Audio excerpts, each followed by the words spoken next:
పొద్దున్న చెప్పాను మీకేమని, అంబరీషుడని ఒక ఆయన బదరి వెళ్ళాడు. అక్కడ వ్యాసుడిని అడిగాడు, ఏమండి నాకు జ్ఞానమును బోధించండి, ఏ వ్రతం చేస్తే ఏ నామజపం చేస్తే తరిస్తామని. అందుకని అప్పుడు వ్యాసుడు చెప్పాడనమాట అంబరీషుడితో, ఒకప్పుడు అర్జునుడికి ఆ తర్వాత నారదునికి దివ్య రూపములు చూపించాడు పరమాత్ముడు. నారదుని ద్వారా ఒక మంత్రాన్ని లోకంలో వ్యాపింపజేశాడు. ఆ మంత్రం షోడశార్ణ మంత్రము, 16 వర్ణములతో కూడిన మంత్రము. గోపీ జనవల్లభ చరణాన్ శరణం ప్రపద్యే, ఇది మంత్రం. చెప్పండి అందరూ, గోపీజన వల్లభ, గోపీ జనవల్లభ చరణాన్ శరణం ప్రపద్యే. గోపికా స్త్రీల యొక్క వల్లభుడైన శ్రీకృష్ణ పరమాత్మని చరణాన్ పాదములను శరణం ప్రపద్యే శరణు కోరుతున్నాను. పరమాత్మకు అనేక పాదాలు ఉంటాయి కదా, ఆయన అనంత పాదములు, అనంత శిరస్సులు, అనేక నేత్రములు కలిగిన వాడు. ఆయన పాదములను శరణు కోరుతున్నాననే మంత్రం 16 అక్షరముల మంత్రం, షోడశాక్షరీ మంత్రం, కృష్ణ షోడశాక్షరీ మంత్రం. ఈ మంత్రం అత్యంత పవిత్రమైనది.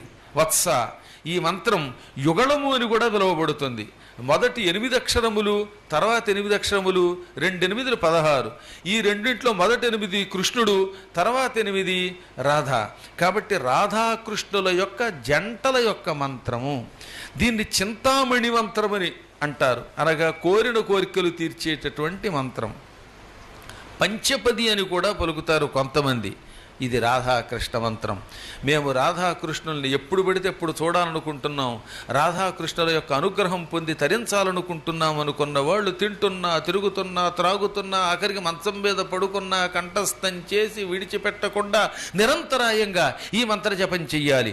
గోపీజన వల్లభ చరణాన్ శరణం ప్రపద్యే, గోపీజన వల్లభ చరణాన్ శరణం ప్రపద్యే, గోపీజన వల్లభ చరణాన్ శరణం ప్రపద్యే, గోపీజన వల్లభ చరణాన్ శరణం ప్రపద్యే, గోపీజన వల్లభ చరణాన్ శరణం ప్రపద్యే అంటూ గుక్క తిప్పుకోకుండా, ఎడతెరపి లేకుండా ఈ మంత్ర జపం చేసిన మహానుభావులు ఎంతోమంది సిద్ధి పొందారు.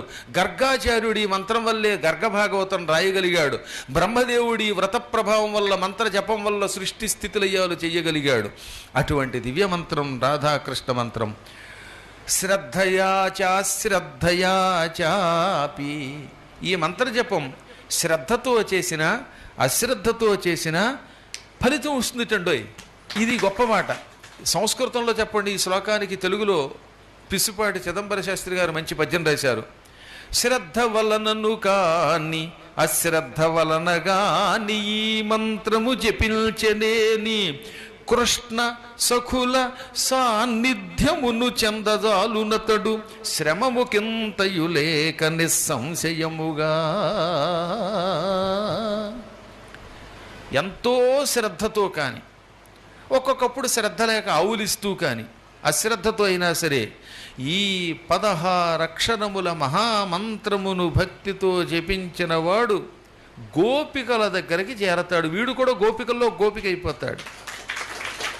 నిత్యం శ్రీకృష్ణ పరమాత్మ సన్నిధానంలో ఉంటాడు.